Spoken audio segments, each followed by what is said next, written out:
الأخيرة أعلن الباي بال بدل ما كانت التحويل على الحسابات البنكية الأمريكية في أي وقت في الشهر مجانا، بقت برسوم 3%. ففي ناس كتير جدا طلبت مني ان انا اعمل تجربة السحب من الباي بال على حاجة زي وايز مثلا، ونشوف كده هيتخصم مني رسوم قد ايه، وهل فعلا 3% ولا الكلام ده هم كانوا بيقولوه وخلاص. عشان كده في الفيديو ده سريعا كده هعمل لك تجربة السحب من الباي بال في اي وقت في الشهر، مش تحويل التلقائي لانه كده كده مجانا سواء على الحساب البنكي او على الفيزا، وهنشوف مع بعض كده الرسوم اتحسبت معايا قد ايه.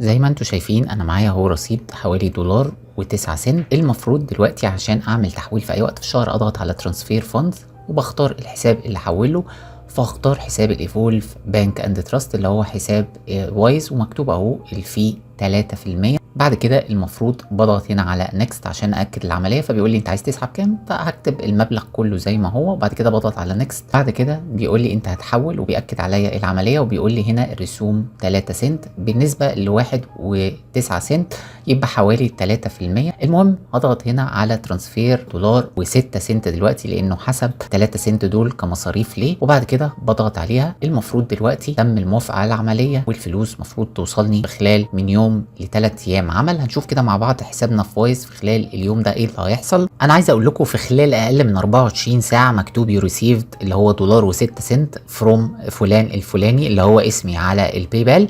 وكمان اما دخلت على حسابي ظهرت لي المعامله زي ما هي $1.06 سنت، وانا المفروض كنت محول من الباي بال $1.09 سنت، وبالتالي كده الباي بال هو اللي اخد 3 سنت، لان حتى مكتوب على الوايز اهو اور في او رسومنا 0. وبالتالي كده خلاص اي معاملة انت هتعملها في خلال الشهر هتبقى عليها رسوم 3%. لكن طبعا التحويل التلقائي لسه زي ما هو مجانا، ما تقلقش خالص من الموضوع ده.